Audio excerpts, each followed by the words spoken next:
WhatsApp students SSL ಚೆಟ್ ಪರೀಕ್ಷೆಗೆ ಮತ್ತೊಮ್ಮೆ ಸ್ವಾಗತ. ನಾನು ನಿಮ್ಮ Thomson sir. Students just 9th ಸ್ಟ್ಯಾಂಡರ್ಡ್ನ ಮುಗಿಸ್ಕೊಂಡು 10th ಸ್ಟ್ಯಾಂಡರ್ಡ್ ಬಂದಿರ್ತೀರಾ. ಈ ಒಂದು 10th ಸ್ಟ್ಯಾಂಡರ್ಡಲ್ಲಿ ಕೂಡ ನಿಮ್ಮ ಇಂಗ್ಲೀಷು ಸೂಪರ್ ಸಖತ್ ಆಗಬೇಕಾದ್ರೆ ಈ ಕ್ಲಾಸಲ್ಲಿ ನಾನು ನಿಮಗೆ ಮಾಡುವ 4 ಟಿಪ್ಸ್ನ ನೀವು ಪ್ರಾಕ್ಟೀಸ್ ಮಾಡಿದ್ರೆ ಸಾಕು ಸ್ಟೂಡೆಂಟ್ಸ್. ನಿಮ್ಮ ಇಂಗ್ಲೀಷು 10th ಸ್ಟ್ಯಾಂಡರ್ಡ್ ಕೂಡ ಸೂಪರ್ ಸಖತ್ ಆಗುತ್ತೆ. ಓವರ್ ಆಲ್ ಇಂಗ್ಲೀಷ್ ಡೆವಲಪ್ಮೆಂಟ್ ಕೂಡ ಆಗುತ್ತೆ. ಸೊ ಬನ್ನಿ, ಸಮಯ ವ್ಯರ್ಥ ಮಾಡದೆ ಈ ಒಂದು ವಿಡಿಯೋನ ನಾವು ಶುರು ಮಾಡೋಣ. ಸೊ ಏನದು 4 ಟಿಪ್ಸು ಅಂತ ಕೇಳಬೇಕಾದ್ರೆ here is the first step. Student ನೀವೇನು ಮಾಡಬೇಕಂದ್ರೆ ಫಸ್ಟ್ ಆಫ್ ಆಲ್ ನೀವು ನೇಟಿವ್ ಲ್ಯಾಂಗ್ವೇಜಲ್ಲಿ ಥಿಂಕ್ ಮಾಡೋದನ್ನ ಸ್ಟಾಪ್ ಮಾಡಿ ನೀವು ಇಂಗ್ಲೀಷಲ್ಲಿ ಥಿಂಕ್ ಮಾಡೋಕ್ಕೆ ಶುರು ಮಾಡಬೇಕು. ಈಗ ನಾನು ನಿಮ್ಮ ಹತ್ರ ಒಂದು ಪ್ರಶ್ನೆ ಕೇಳಿದ್ರೆ ನೀವೇನು ಮಾಡ್ತೀರಾ? ಕನ್ನಡದಲ್ಲಿ ಉತ್ತರ ಕೊಡಬೇಕಂತ ನೀವೇನು ಮಾಡ್ತೀರಾ? ಕನ್ನಡದಲ್ಲಿ ಯೋಚನೆ ಮಾಡ್ತೀರಾ. ಆದರೆ ಇಂಗ್ಲೀಷಲ್ಲಿ ನೀವು ಯೋಚನೆ ಮಾಡೋಕ್ಕೆ ಶುರು ಮಾಡಬೇಕು. ಆ ರೀತಿ ಮಾಡಿದ್ರೆ ಸ್ಟೂಡೆಂಟ್ಸ್ ನೀವು ಓವರ್ ಆಲ್ ಡೆವಲಪ್ಮೆಂಟ್ ಆಗುತ್ತೆ ನಿಮಗೆ ಇಂಗ್ಲೀಷಲ್ಲಿ. ಓಕೆ, ಸೊ ಈಗ ಕೆಲವೊಂದು ಎಕ್ಸಾಂಪಲ್ಸ್ ನಾನು ಕೊಡ್ತೀನಿ ನೋಡಿ. First of all, don't translate from your native language. Okay, so ನಾವೇನು ಮಾಡ್ತೀವಿ ಅಂದರೆ, ನಾವು ಒಂದು ಎಕ್ಸಾಂಪಲ್ ಕೊಡ್ತೀನಿ ನೋಡ್ಕೊಳ್ಳಿ ಕರೆಕ್ಟಾಗಿ. ಸೊ ನಾವು ಬೇಸಿಕಲಿ ಏನು ಮಾಡ್ತೀವಿ, ನಾನು ನಿಮ್ಮ ಹತ್ರ ಒಂದು ಪ್ರಶ್ನೆ ಕೇಳಬೇಕಾದ್ರೆ ಆ ಪ್ರಶ್ನೆ ನಾನು ಇಂಗ್ಲೀಷಲ್ಲೇ ಕೇಳ್ತೀನಿ. ಓಕೆ, ಆದರೆ ನೀವೇನು ಮಾಡ್ತೀರಾ? ಕನ್ನಡದಲ್ಲಿ ಯೋಚನೆ ಮಾಡಿ ಕನ್ನಡದಲ್ಲಿ ಉತ್ತರ ಕೊಡ್ತೀರಾ. ಆ ರೀತಿ ನಾವು ಮಿಕ್ಸ್ ಮಾಡಿಕೊಂಡು ಮಾಡಿದ್ರೆ ಇಂಗ್ಲೀಷು ಕರೆಕ್ಟಾಗಿ ಬರಲ್ಲ. ಫಾರ್ ಎಕ್ಸಾಂಪಲ್ ನಾನು ಹೇಳ್ತೀನಿ ನೋಡಿ. ಈಗ ಸೊ ಲೆಟ್ಸ್ ಫಾರ್ ಎಕ್ಸಾಂಪಲ್ ಇಂಗ್ಲೀಷಲ್ಲಿ ಬರಿತೀನಿ. ಸೊ ನೀನು ಊಟ ಮಾಡ್ದ. Okay, for example. Okay, so ಇದೊಂದು ನೀನು ಊಟ ಮಾಡ್ದ ಅಂತ ನಾನು ಒಂದು ಎಕ್ಸಾಂಪಲ್ ಕೊಟ್ಟಿರ್ತೀನಿ. ಸೊ ಇದು ನೀವೇನು ಮಾಡ್ತೀರಾ? ಇಂಗ್ಲೀಷಲ್ಲಿ ನೀವು ಬರಿಬೇಕಾದ್ರೆ ಏನು ಮಾಡ್ತೀರಿ? ಬರೀ ಈ ಒಂದು ವರ್ಡ್ಸ್ನ ಹಂಗೆ ಟ್ರಾನ್ಸ್ಲೇಟ್ ಮಾಡಿ ಇಂಗ್ಲೀಷಲ್ಲಿ ಬರೆದ್ಬಿಡ್ತೀರಾ. ಹೆಂಗೆ? ನೀನು ಅಂದರೆ ಯು, ಊಟ ಅಂದರೆ ಈಟ್, ಫುಡ್. ಕರೆಕ್ಟಾಗಿ ಬರುತ್ತಾ ಇಂಗ್ಲೀಷು? ನೋಡಿ, ಕರೆಕ್ಟಾಗಿ ಬರೋಲ್ಲ. ಅದಕ್ಕೆ ನಾವು ಹೇಳೋದು, ಇಂಗ್ಲೀಷು ಬೇರೆ ರೀತಿ ಟ್ರಾನ್ಸ್ಲೇಷನ್ ಬರುತ್ತೆ, ಕನ್ನಡ ಬೇರೆ ರೀತಿ ಟ್ರಾನ್ಸ್ಲೇಷನಲ್ಲಿ ಬರುತ್ತೆ. ಸೊ ಹಾಗಾಗಿ ನೀವು ಚಿಂತೆ ಮಾಡಬೇಕಾದ್ರೂ ಕೂಡ ಓಕೆ, ಉತ್ತರ ಕೊಡಬೇಕಾದ್ರೂ ಕೂಡ ಓಕೆ, ನೇಟಿವ್ ಲ್ಯಾಂಗ್ವೇಜಲ್ಲಿ ನಾವು ಥಿಂಕ್ ಮಾಡಲೇಬಾರ್ದು, ಇಂಗ್ಲೀಷಲ್ಲಿ ಥಿಂಕ್ ಮಾಡಬೇಕು. ಸೊ ಈ ಒಂದು ಸಣ್ಣ ಸ್ಟೆಪ್ನ ನೀವು ಶುರು ಮಾಡಿದ್ರೆ ಏನಾಗುತ್ತೆ, ನಿಮ್ಮ ಇಂಗ್ಲೀಷು ರೆಸ್ಪಾನ್ಸು ಇನ್ನೂ ಚೆನ್ನಾಗಿರುತ್ತೆ. Okay, so this is the first step. ಏನು ಮಾಡಬಾರ್ದು? Don't translate from your native language. ಇಂಗ್ಲೀಷಲ್ಲಿ ಮಾತ್ರ ಯಾವಾಗಲೂ ಓಕೆ, ನೇಟಿವ್ ಲ್ಯಾಂಗ್ವೇಜಿಂದ ಟ್ರಾನ್ಸ್ಲೇಟ್ ಮಾಡೋಕ್ಕೆ ಹೋಗಲೇಬಾರ್ದು. ಇಂಗ್ಲೀಷ್ ಬಂದು ಇಂಗ್ಲೀಷಲ್ಲೇ ನಾವು ಥಿಂಕ್ ಮಾಡಬೇಕು, ಇಂಗ್ಲೀಷ್ ಬಂದು ಇಂಗ್ಲೀಷಲ್ಲೇ ನಾವು ಉತ್ತರ ಕೊಡಬೇಕು. ಆ ರೀತಿ ನಾವು ಉತ್ತರ ಕೊಟ್ಟರೆ ಏನಾಗುತ್ತೆ, ನಮ್ಮ ಇಂಗ್ಲೀಷು ಓವರ್ ಆಲ್ ಡೆವಲಪ್ ಆಗುತ್ತೆ. Okay, so that is the first step. ಅಲ್ಲಿ ಇನ್ನೂ ಕೆಲವೊಂದು ಡೀಟೇಲ್ಸ್ನ ನಾವು ನೋಡೋಣ. So first of all, don't translate from your native language. Native ಲ್ಯಾಂಗ್ವೇಜಿಂದ ಇಂಗ್ಲೀಷ್ನ ನಾವು ಟ್ರಾನ್ಸ್ಲೇಟ್ ಮಾಡಬಾರ್ದು. Next, start small. ಸೊ ಚಿಕ್ಕ ವಿಷಯದಿಂದ ನೀವು ಶುರು ಮಾಡಿ. ಓಕೆ, ಫಾರ್ ಎಕ್ಸಾಂಪಲ್ ಇಲ್ಲಿ ಕೊಟ್ಟಿದ್ದೀನಿ ನೋಡಿ. I am going to school, I finished homework. So ಈ ರೀತಿ ಏನು ಮಾಡಿ, ಸ್ಮಾಲ್ ಸೆಂಟೆನ್ಸಸ್ನ ನೀವು ಚೆನ್ನಾಗಿ ಪ್ರಾಕ್ಟೀಸ್ ಮಾಡಿ. ಈ ಒಂದು ಸ್ಮಾಲ್ ಸೆಂಟೆನ್ಸಲ್ಲಿ ನೀವು ಸ್ಟ್ರಾಂಗ್ ಆದರೆ ಸೊ ನೆಕ್ಸ್ಟು ದೊಡ್ಡ ಸೆಂಟೆನ್ಸ್ ನೀವು ಕನ್ಸ್ಟ್ರಕ್ಟ್ ಮಾಡಬೇಕಾದ್ರೂ ಕೂಡ ಏನಾಗುತ್ತೆ, ನಿಮಗೆ ಈಸಿಯಾಗಿ ನೀವು ಬರೀಬಹುದು. ಓಕೆ, ಸೊ ಪ್ಲೀಸ್ ಇದನ್ನು ನೆನಪಲ್ಲಿ ಇಟ್ಕೊಳ್ಳಿ. ಸೊ ಲಾಸ್ಟು ಫಸ್ಟ್ ಪಾಯಿಂಟಲ್ಲಿ ಲಾಸ್ಟ್ ಸ್ಟೆಪ್ ಏನಂತ ಕೇಳಬೇಕಾದ್ರೆ, practice for 5 to 10 minutes daily. Students, English excel ಆಗಬೇಕಾದ್ರೆ ನೀವೇನು ಮಾಡಬೇಕಂದ್ರೆ ಅಟ್ಲೀಸ್ಟ್ ಒಂದು 5 to 10 minutes ಡೈಲಿ ಬರೆದು ನೀವೇನು ಮಾಡಬೇಕು, ಪ್ರಾಕ್ಟೀಸ್ ಮಾಡಲೇಬೇಕು ಸ್ಟೂಡೆಂಟ್ಸ್. ಒಂದು ವೇಳೆ ನೀವು ಪ್ರಾಕ್ಟೀಸ್ನ ಮಿಸ್ ಮಾಡಿಬಿಟ್ರೆ ಸ್ಟೂಡೆಂಟ್ಸ್ ತುಂಬ ಏನಾಗುತ್ತೆ, ಕಷ್ಟ ಆಗುತ್ತೆ. ಕೊನೆಯಲ್ಲಿ ನೀವು ಏನು ಮಾಡ್ತೀರಾ? ಸರ್ ಸೆಂಟೆನ್ಸ್ ಕನ್ಸ್ಟ್ರಕ್ಷನ್ ಪ್ರಾಪರಾಗಿ ಬರ್ತಿಲ್ಲ, ಸರ್ ಗ್ರಾಮರಲ್ಲಿ ಮಿಸ್ಟೇಕ್ ಮಾಡ್ತೀನಿ, ಅದು ಇದು ಅಂತ ಏನು ಮಾಡ್ತೀರಾ, ನಮಗೆ ಕಮೆಂಟ್ಸ್ನ ಕಲಿಸಿರ್ತೀರಾ. ಆದರೆ ಶುರುವಿಂದಾನೇ ನೀವು ಡೈಲಿ ಒಂದು 10 minutes ಇಂಗ್ಲೀಷಲ್ಲಿ ಥಿಂಕ್ ಮಾಡಿ ನೀವು ಪ್ರಾಕ್ಟೀಸ್ ಮಾಡಿದ್ರೆ ಸ್ಟೂಡೆಂಟ್ಸ್ ಈಸಿ ಆಗುತ್ತೆ ನಿಮ್ಮ ಕೆಲಸ. ಸೊ ಪ್ಲೀಸ್ ಇದನ್ನು ನೆನಪಲ್ಲಿ ಇಟ್ಕೊಳ್ಳಿ. So this is the first point. First tip ಏನಂದರೆ, ಏನು ಮಾಡಿ, ಇಂಗ್ಲೀಷಲ್ಲಿ ಥಿಂಕ್ ಮಾಡೋಕ್ಕೆ ಶುರು ಮಾಡಿ. ನೇಟಿವ್ ಲ್ಯಾಂಗ್ವೇಜಲ್ಲ, ಇಂಗ್ಲೀಷಲ್ಲಿ ಥಿಂಕ್ ಮಾಡೋಕ್ಕೆ ಶುರು ಮಾಡಬೇಕು. Okay, so let us go to the next important point. ಏನಂತ ಕೇಳಬೇಕಾದ್ರೆ, read short stories and essays. ಏನು ಮಾಡಬೇಕಾದ್ರೆ ನೀವು ಸ್ಮಾಲ್ ಶಾರ್ಟ್ ಸ್ಟೋರೀಸ್ ಇರುತ್ತೆ, ಸ್ಮಾಲ್ ಎಸ್ಸೇಸ್ ಇರುತ್ತೆ. ಸೊ ಈ ಒಂದು ಎಸ್ಸೇಸ್ನ ಮತ್ತು ಶಾರ್ಟ್ ಸ್ಟೋರೀಸ್ನ ನೀವು ಪ್ರಾಕ್ಟೀಸ್ ಮಾಡಿದ್ರೆ ಸ್ಟೂಡೆಂಟ್ಸ್ ಏನಾಗುತ್ತೆ ಅಂದರೆ, ನಿಮ್ಮ ರೀಡಿಂಗ್ ಕೆಪಾಸಿಟಿ ಇನ್ಕ್ರೀಸ್ ಆಗುತ್ತೆ, ಜೊತೆಗೆ ನಿಮ್ಮ ರೈಟಿಂಗ್ ಕೆಪಾಸಿಟಿ ಕೂಡ ಇನ್ಕ್ರೀಸ್ ಆಗುತ್ತೆ. ಓಕೆ, ಸೊ ಇಂಗ್ಲೀಷಲ್ಲಿ ಹೆಂಗಂದರೆ, ನೀವು ಒಂದು ಸಲ ಒಂದು ಸೆಂಟೆನ್ಸ್ನ ಓದ್ಕೋಬೇಕಾದ್ರೆ ಸೆಕೆಂಡ್ ಟೈಮ್ ಆ ಸೆಂಟೆನ್ಸ್ನ ನೀವು ವಾಪಸ್ ಓದಬೇಕಾದ್ರೆ ಫಸ್ಟ್ ಟೈಮಿಂದ ಸೆಕೆಂಡ್ ಟೈಮು ಈಸಿಯಾಗಿ ಓದ್ತೀರಾ. ಸೊ ಅದು ಬಂದು ನಿಮ್ಮ ಮೈಂಡಲ್ಲಿ ರಿಜಿಸ್ಟರ್ ಆಗುತ್ತೆ. ಸೊ ಆ ಪ್ರಾಪರ್ ಸೆಂಟೆನ್ಸ್ ಕನ್ಸ್ಟ್ರಕ್ಷನ್ನು ಸಬ್ಕಾನ್ಷಿಯಸ್ ಆಗಿ ನಿಮ್ಗೆ ಏನಾಗುತ್ತೆ, ರಿವೀಲ್ ಆಗುತ್ತೆ. ಸೊ ಸಬ್ಕಾನ್ಷಿಯಸ್ ಆಗಿ ನೀವೇನು ಮಾಡ್ತೀರಾ, ಅದನ್ನು ನೀವು ಪರ್ಫೆಕ್ಟಾಗಿ ಓದಿರ್ತೀರಾ. ಸೇಮ್ ರೀತಿಯಲ್ಲಿ ಸೇಮ್ ಟೈಪಲ್ಲಿ ನೀವೇನು ಮಾಡ್ತೀರಾ, ಆನ್ಸರ್ಸ್ನ ಕೊಡ್ತೀರಾ. Okay, so this is the second very important Tipu. ಏನು ಮಾಡಿ, ಸ್ಮಾಲ್ ಶಾರ್ಟ್ ಸ್ಟೋರೀಸ್ನ, ಸ್ಮಾಲ್ ಎಸೆಸ್ನ ಅಥವಾ ಆರ್ಟಿಕಲ್ಸ್ನ ನೀವೇನು ಮಾಡಿ ಓದೋಕ್ಕೆ ಶುರು ಮಾಡಿ. ಒಂದು ಬೆಸ್ಟ್ ಎಕ್ಸಾಂಪಲ್ ಏನು ಮಾಡಬೇಕಂದ್ರೆ, ನ್ಯೂಸ್ ಪೇಪರ್ಸ್ನ ಓದಿ ಸ್ಟೂಡೆಂಟ್ಸ್. ಅಟ್ಲೀಸ್ಟ್ ಒಂದು 5 minutes ನ್ಯೂಸ್ ಪೇಪರ್ ಓದಿದ್ರೆ ಅದರಿಂದ ನಮಗೆ ಜನರಲ್ ನಾಲೆಜ್ ಜಾಸ್ತಿ ಆಗುತ್ತೆ. ಜೊತೆಗೆ ಈ ಇಂಗ್ಲೀಷ್ ಲ್ಯಾಂಗ್ವೇಜು, ಸೆಂಟೆನ್ಸ್ ಕನ್ಸ್ಟ್ರಕ್ಷನು ಮತ್ತು ಹೊಸ ವರ್ಡ್ಸ್ನ ಕೂಡ ನೀವೇನು ಮಾಡ್ಬೋದು, ಲರ್ನ್ ಮಾಡ್ಬೋದು. ಸೊ ಹಾಗಾಗಿ ಇಂಗ್ಲೀಷು ಎಕ್ಸೆಲ್ ಆಗಬೇಕಾದ್ರೆ, ಇಂಗ್ಲೀಷು ಸಖತ್ತಾಗಬೇಕಾದ್ರೆ ನೀವೇನು ಮಾಡಬೇಕು, ಸೆಕೆಂಡ್ ಟಿಪ್ಪು ಕೊಟ್ಟಿರಂಗೆ ಶಾರ್ಟ್ ಸ್ಟೋರೀಸು ಎಸ್ಸೆಸ್ನ ಓದೋಕ್ಕೆ ಶುರು ಮಾಡಲೇಬೇಕು. ಸೊ ಈ ರೀತಿ ಒಂದು ಬೆಸ್ಟ್ ವೇ ಟು ಸ್ಟಾರ್ಟ್ ಏನಂತ ಕೇಳಬೇಕಾದ್ರೆ ನ್ಯೂಸ್ ಪೇಪರ್ಸಿಂದ ಓದಿ. ಸೊ ನ್ಯೂಸ್ ಪೇಪರ್ಸಿಂದ ಓದೋದು ತುಂಬಾ ಈಸಿಯಾಗಿರುತ್ತೆ. ಓಕೆ, ಸೊ ಏನು ಮಾಡಬೇಕು, ಸೊ ನೆಕ್ಸ್ಟು ನೋಡಿ ಇಲ್ಲಿ ಕೊಟ್ಟಿದ್ದೀನಿ. ಸೊ ಅದರಲ್ಲಿ ಟಿಪ್ಸ್ ಏನೇನು ಕೊಟ್ಟಿದ್ದೀನಿ ನೋಡಿ. ಸೊ ಶಾರ್ಟ್ ಸ್ಟೋರೀಸ್ನ ಓದಿ. ಓಕೆ, ಇಲ್ಲಾಂದರೆ ಸ್ಮಾಲ್ ಆರ್ಟಿಕಲ್ಸು. ಸೊ ಆರ್ಟಿಕಲ್ಸ್ ಇಲ್ಲಾಂದರೆ ಕೂಡ ನೀವೇನು ಮಾಡ್ಬೋದು, ನಿಮ್ಮ ಲೆಸನ್ಸ್ ಬುಕ್ನ ಕೂಡ ನೀವು ಓದ್ಬೋದು. Okay, so English first language ಆಗಲಿ ಸೆಕೆಂಡ್ ಲ್ಯಾಂಗ್ವೇಜ್ ಆಗಲಿ ನಿಮಗೆ ಪ್ರೋಸ್ ಇರುತ್ತೆ, ಪೋಯಿಟ್ರಿ ಇರುತ್ತೆ. ಸೊ ಆ ಒಂದು ಪ್ರೋಸು ಪೋಯಿಟ್ರೀಸ್ ಕೂಡ ನೀವು ಪದೇ ಓದಬೇಕಾದ್ರೆ ಅಲ್ಲಿಂದ ಕೂಡ ನಿಮಗೆ ಇಂಗ್ಲೀಷ್ ಸೆಂಟೆನ್ಸು ಇಂಪ್ರೂವ್ ಆಗುತ್ತೆ. ಓಕೆ, ಸೊ ಇದನ್ನು ನೆನಪಲ್ಲಿ ಇಟ್ಕೊಳ್ಳಿ. ಓಕೆ, ಸೊ ಸೆಕೆಂಡ್ ಟಿಪ್ಪು ಅದರಲ್ಲಿ ಏನಂತ ಕೇಳಬೇಕಾದ್ರೆ ಇನ್ನೊಂದು ಪಾಯಿಂಟ್ ಇದೆ ಸೆಕೆಂಡ್ ಟಿಪ್ಪಲ್ಲಿ, ಅಂಡರ್ಸ್ಟ್ಯಾಂಡಿಂಗ್ ನಾಟ್ ಮೆಮರೈಸಿಂಗ್. ಸೊ ನಮ್ಮ ಸ್ಟೂಡೆಂಟ್ಸ್ ಎಲ್ಲ ಹೆಂಗಾಗ್ಬಿಟ್ಟಿದ್ದಾರೆ ಅಂದರೆ ಮೆಮರೈಸ್ ಮಾಡಿ ಏನು ಮಾಡಿಬಿಡ್ತಾರೆ, ಮೆಮರೈಸೇಷನಲ್ಲಿ ಏನಾಗ್ಬಿಡ್ತಾರೆ, ಸೂಪರ್ ಸ್ಟ್ರಾಂಗ್ ಆಗಿಬಿಡ್ತಾರೆ. ಆದರೆ ಏನು ಮೆಮರೈಸ್ ಮಾಡಿದ್ದಾರೆ ಅಂತ ಒಂದು ಪ್ರಶ್ನೆ ಕೇಳಿದ್ರೆ ಅದರಿಂದ ಅವ್ರಿಗೆ ಉತ್ತರ ಕೊಡೋಕ್ಕಾಗಲ್ಲ. ಸೊ ಅದು ಏನು ಮೇಲೆ ಫೋಕಸ್ ಮಾಡ್ತಾರೆ, ಬರೀ ಆ ಸೆಂಟೆನ್ಸು ಮೈಂಡಲ್ಲಿ ಇರಬೇಕು ಅಷ್ಟೇ. ಆದರೆ ಆ ಸೆಂಟೆನ್ಸು ಏನು ಹೇಳ್ತಿದೆ, ಆ ಸೆಂಟೆನ್ಸಲ್ಲಿ ಏನು ಮೀನಿಂಗ್ ಇದೆ ಅಂತ ಅರ್ಥ ಮಾಡೋಕ್ಕಾಗಲ್ಲ.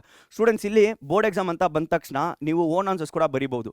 ಸೊ ಈಗ ನೀವು ಓನ್ ಆನ್ಸರ್ಸ್ ಬರಿಬೇಕಾದ್ರೆ ಆ ಸ್ಟೋರಿನ ನೀವು ಚೆನ್ನಾಗಿ ಅರ್ಥ ಮಾಡ್ಕೋಬೇಕು. ಸೊ ಈಗ ಒಂದು ಸ್ಟೋರಿನ ಓದ್ತಿದ್ರಿ, ಆ ಸ್ಟೋರಿನ ಓದೋದು ಬಿಟ್ಟು ಬರೀ ಮೆಮರೈಸೇಷನ್ ಮೇಲೆ ನೀವು ಫೋಕಸ್ ಮಾಡಿ, ಬರೀ ಆ ಆನ್ಸರ್ಸ್ನ ಮಗಪ್ ಮಾಡೋದ್ಮೇಲೆ ಫೋಕಸ್ ಮಾಡಿ, ಆ ಆನ್ಸರಿಂದ ಏನು ಅಂಡರ್ಸ್ಟ್ಯಾಂಡಿಂಗ್ ಬರುತ್ತೆ, ಏನು ಮೀನಿಂಗ್ ಬರುತ್ತೆ ಅಂತ ನೀವು ಬಿಟ್ಬಿಟ್ರೆ ನಿಮಗೆ ಓನ್ ಆನ್ಸರ್ಸಲ್ಲಿ ಬರೆಯೋಕ್ಕೆ ಆಗೋದೇ ಇಲ್ಲ.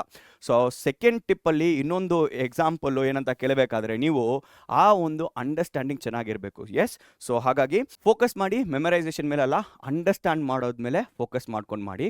ಸೊ ಹಾಗಾಗಿ ನೀವು ಮಾಡಿದ್ರೆ ನಿಮ್ಮ ಇಂಗ್ಲೀಷು ಇನ್ನೂ ಸೂಪರ್ ಸಖತ್ ಆಗುತ್ತೆ. ಓಕೆ, ಸೊ ಥರ್ಡ್ ಪಾಯಿಂಟು ಏನಂತ ನೀವು ಕೇಳಬೇಕಾದ್ರೆ ಅಟ್ಲೀಸ್ಟ್ ಒಂದು ದಿನಕ್ಕೆ ಒಂದು 3 or 5 ನ್ಯೂ ವರ್ಡ್ಸ್ನ ನೀವು ಓದಿ. ಸೊ ಈ ರೀತಿ ನ್ಯೂ ವರ್ಡ್ಸ್ನ ನೀವು ಓದ್ಕೋಬೇಕಾದ್ರೆ ನಿಮಗೆ ಏನಾಗುತ್ತೆ ಗೊತ್ತಾ, ವೊಕ್ಯಾಬುಲರಿ ಸ್ಟ್ರಾಂಗ್ ಆಗುತ್ತೆ. ಸೊ ನಿಮ್ಮ ವೊಕ್ಯಾಬು ಸ್ಟ್ರಾಂಗ್ ಬಿಲ್ಡ್ ಆಗಬೇಕಾದ್ರೆ ಏನು ಮಾಡಬೇಕು ಗೊತ್ತಾ, ಅಟ್ಲೀಸ್ಟ್ ಒಂದು 3 ವರ್ಡ್ಸು ಎವ್ರಿ ಡೇ ನೀವು ಪ್ರಾಕ್ಟೀಸ್ ಮಾಡ್ತಾ ಬರಬೇಕು.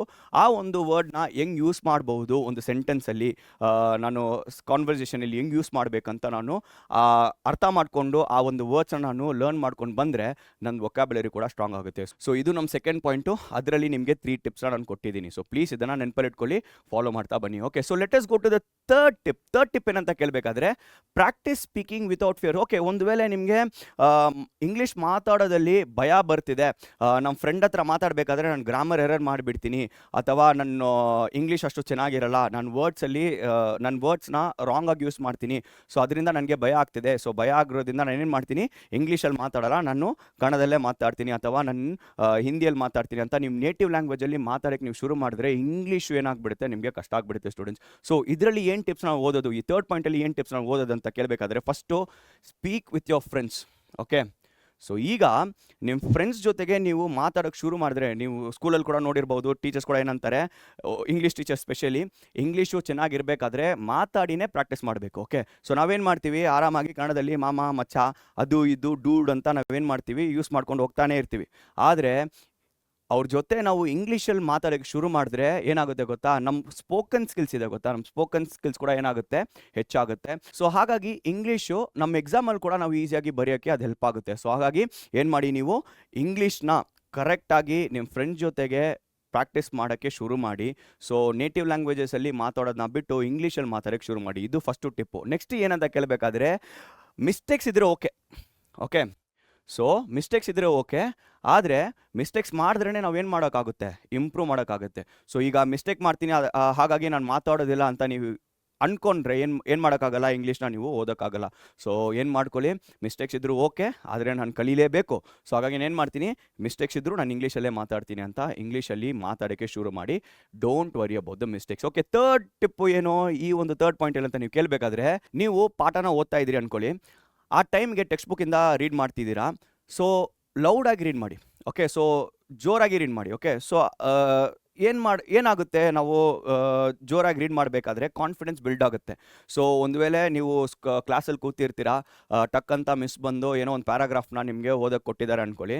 ಸೊ ನೀವು ಮನೆಯಲ್ಲಿ ಜೋರಾಗಿ ನೀವು ಓದೋಕ್ಕೆ ಶುರು ಮಾಡಿದರೆ ನೀವು ಕ್ಲಾಸಲ್ಲಿ ಕೂಡ ಭಯ ಇಲ್ಲದೆ ಏನು ಮಾಡ್ತೀರಾ, ಜೋರಾಗಿ ಓದ್ತೀರಾ. So very important, read allowed.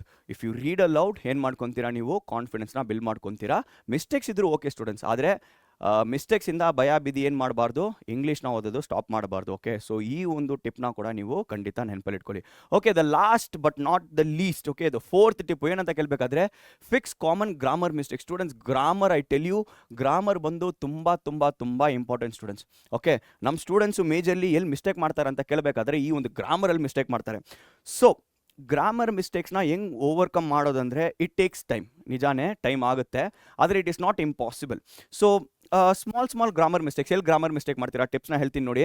Okay, ಟೆನ್ಸಸಲ್ಲಿ mistake ಮಾಡ್ತೀರಾ, ಆರ್ಟಿಕಲ್ಸ್ ಮಿಸ್ಟೇಕ್ ಮಾಡ್ತೀರಾ, ಮತ್ತು ಸೆಂಟೆನ್ಸ್ ಸ್ಟ್ರಕ್ಚರ್ ಅಥವಾ ಸೆಂಟೆನ್ಸ್ ಕನ್ಸ್ಟ್ರಕ್ಷನ್ಸಲ್ಲಿ ಏನು ಮಾಡ್ತೀರಾ, ಮಿಸ್ಟೇಕ್ ಮಾಡ್ತೀರಾ. ಇದಕ್ಕೆಲ್ಲ ಏನು ಪ್ರಾಬ್ಲಮ್ ಅಂತ ಕೇಳಬೇಕಾದ್ರೆ, ಸೆಂಟೆನ್ಸ್ ಕನ್ಸ್ಟ್ರಕ್ಷನ್ ಸ್ಪೆಷಲಿ ಏನು ಪ್ರಾಬ್ಲಮ್ ಅಂತ ಕೇಳಬೇಕಾದ್ರೆ, ನಾವೇನು ಮಾಡ್ತೀವಿ, ನೇಟಿವ್ ಲ್ಯಾಂಗ್ವೇಜಲ್ಲಿ ಥಿಂಕ್ ಮಾಡ್ತೀವಿ, ನಮ್ಮ ನೇಟಿವ್ ಲ್ಯಾಂಗ್ವೇಜಲ್ಲಿ ಥಿಂಕ್ ಮಾಡ್ತೀವಿ. ಓಕೆ, ಸೊ ನಾವು ನೇಟಿವ್ ಲ್ಯಾಂಗ್ವೇಜಲ್ಲಿ ಥಿಂಕ್ ಮಾಡೋದನ್ನ ಸ್ಟಾಪ್ ಮಾಡಿ ಇಂಗ್ಲೀಷಲ್ಲಿ ಥಿಂಕ್ ಮಾಡೋಕ್ಕೆ ಶುರು ಮಾಡಿದ್ರೆ ಏನಾಗುತ್ತೆ, ನಮ್ಮ ಇಂಗ್ಲೀಷು ಬೆಟರ್ಮೆಂಟ್ ಆಗುತ್ತೆ. ಈ ರೀತಿ ನಾವು ಸೆಂಟೆನ್ಸ್ ಕನ್ಸ್ಟ್ರಕ್ಷನ್ ಕೂಡ ಏನು ಮಾಡ್ತೀವಿ, ಬೆಟ್ರಾಗಿ ಕನ್ಸ್ಟ್ರಕ್ಟ್ ಮಾಡ್ತೀವಿ. ಓಕೆ, ಸೊ ಸ್ಟಾರ್ಟಿಂಗಲ್ಲಿ ನಾವು ಇಂಗ್ಲೀಷಲ್ಲಿ ಥಿಂಕ್ ಮಾಡೋಕ್ಕೆ ಶುರು ಮಾಡಬೇಕಾದ್ರೆ ಸ್ವಲ್ಪ ಕಷ್ಟ ಆಗುತ್ತೆ ಸ್ಟೂಡೆಂಟ್ಸ್, ಆದರೆ ಟ್ರಸ್ಟ್ ಮೀ, ನಾವು ಈ ಒಂದು ಹ್ಯಾಬಿಟ್ನ ಬಿಲ್ಡ್ ಮಾಡ್ಕೊಂಡು ಹೋದರೆ ಖಂಡಿತ one day will excel in it. Okay, so ಹಾಗಾಗಿ ಅದನ್ನು ನಾವು ಇಂಪ್ರೂವ್ ಮಾಡ್ಕೊತೀವಿ. ಓಕೆ, ಸೊ ಕೊನೆಗೆ ಏನು ಮಾಡಿ, learn from your mistakes. So ಒಂದು ಸೆಂಟೆನ್ಸು ಏನೋ ಮಿಸ್ಟೇಕ್ ಮಾಡಿಬಿಟ್ರಿ, ಗೊತ್ತಾದ್ಮೇಲೆ ಏನು ಮಾಡಿ, ಆ ಒಂದು ಮಿಸ್ಟೇಕ್ಸ್ನ ಏನು ಮಾಡಿ, ಇಂಪ್ರೂವ್ ಮಾಡಿ. ಆ ಸೇಮ್ ಮಿಸ್ಟೇಕ್ಸ್ನ ರಿಪೀಟ್ ಮಾಡೋಕ್ಕೆ ಹೋಗಬೇಡಿ. ಸೊ ಏನು ಮಿಸ್ಟೇಕ್ ಇತ್ತು ಆ ಮಿಸ್ಟೇಕ್ನ ನೀವು ಕರೆಕ್ಟ್ ಮಾಡಿಕೊಂಡು ಇನ್ನೊಂದು ಸತಿ ನೀವು ಪ್ರಾಕ್ಟೀಸ್ ಮಾಡ್ಕೊಂಡು ಹೋದರೆ ಈಸಿಯಾಗಿ ನೀವೇನು ಮಾಡ್ಬೋದು, ಇಂಗ್ಲೀಷಲ್ಲಿ ಎಕ್ಸೆಲ್ ಮಾಡ್ಬೋದು. ಓಕೆ ಸ್ಟೂಡೆಂಟ್ಸ್, ಸೊ ಈಗ ಇಂಗ್ಲೀಷು ಯಾಕೆ ಇಂಪಾರ್ಟೆಂಟ್ ಆಗಿದೆ ಅಂತ ನೀವು ಕೇಳಬೇಕಾದ್ರೆ, ಬರೀ ನಿಮ್ಮ ಬೋರ್ಡ್ ಎಕ್ಸಾಮ್ ಮಾತ್ರ ಅಲ್ಲ, 10th ಸ್ಟ್ಯಾಂಡರ್ಡ್ ಬೋರ್ಡ್ ಎಕ್ಸಾಮ್ ಮಾತ್ರ ಅಲ್ಲ, 12th ಸ್ಟ್ಯಾಂಡರ್ಡ್ ಎಕ್ಸಾಮ್ ಮಾತ್ರ ಅಲ್ಲ, ನೀವು ಇನ್ನೂ ಫ್ಯೂಚರಲ್ಲಿ ಮುಂದೆ ಹೋಗಬೇಕಾದ್ರೆ ನಿಮ್ಮ ಇಂಗ್ಲೀಷ್ ಟಿಪ್ ಟಾಪ್ ಇರಬೇಕು. ಸೊ ಹಾಗಾಗಿ ಈ ಒಂದು 10th ಸ್ಟ್ಯಾಂಡರ್ಡಿಂದಾನೇ ನೀವು ಇಂಗ್ಲೀಷ್ನ ಓವರ್ ಆಲ್ ಡೆವಲಪ್ಮೆಂಟ್ಗೆ ಯೂಸ್ ಮಾಡಿ. ಬರೀ ನಿಮ್ಮ ಸಿಲೆಬಸ್ಸು, ಬರೀ ನಿಮ್ಮ ಸಬ್ಜೆಕ್ಟ್ಗೋಸ್ಕರ ಇಂಗ್ಲೀಷ್ನ ಓದೋದನ್ನ ಸ್ಟಾಪ್ ಮಾಡಿಬಿಟ್ಟು ಓವರ್ ಆಲ್ ಡೆವಲಪ್ಮೆಂಟ್ಗೋಸ್ಕರ ಇಂಗ್ಲೀಷ್ನ ನೀವು ಓದೋಕ್ಕೆ ಶುರು ಮಾಡಿದ್ರೆ ನಿಜ ಏನು ಮಾಡ್ತೀರಾ, ನೀವು ಇಂಗ್ಲೀಷಲ್ಲಿ ಎಕ್ಸೆಲ್ ಆಗ್ತೀರಾ. Okay, so students, these are the simple 4 basic tips to excel in English. Okay, so ಈ ವಿಡಿಯೋ ಇಷ್ಟ ಆಗಿದ್ರೆ ನೀವೇನು ಮಾಡಿ, ಲೈಕ್ ಮಾಡಿ, ಶೇರ್ ಮಾಡಿ, ಕಮೆಂಟ್ ಮಾಡಿ, ಮತ್ತು ನಮ್ಮ ಚಾನಲ್ ಕೂಡ ಸಬ್ಸ್ಕ್ರೈಬ್ ಮಾಡಿ. ಓಕೆ, ಕಮೆಂಟ್ ಸೆಕ್ಷನಲ್ಲಿ ನೆಕ್ಸ್ಟು ಯಾವ ರೀತಿ ವೀಡಿಯೋಸ್ ಬೇಕಂತ ಕಮೆಂಟ್ ಸೆಕ್ಷನಲ್ಲಿ ಹಾಕಿರಿ. ಆ ಒಂದು ಕಾಮೆಂಟ್ನ ನಾವು ಓದ್ಕೊಂಡು ನಿಮಗೆ ನೆಕ್ಸ್ಟು ಏನು ವೀಡಿಯೋ ಬೇಕೋ ಆ ವಿಡಿಯೋನ ನಾವು ತಗೊಬರ್ತೀವಿ. Okay, see all next time, ಬಾಯ್.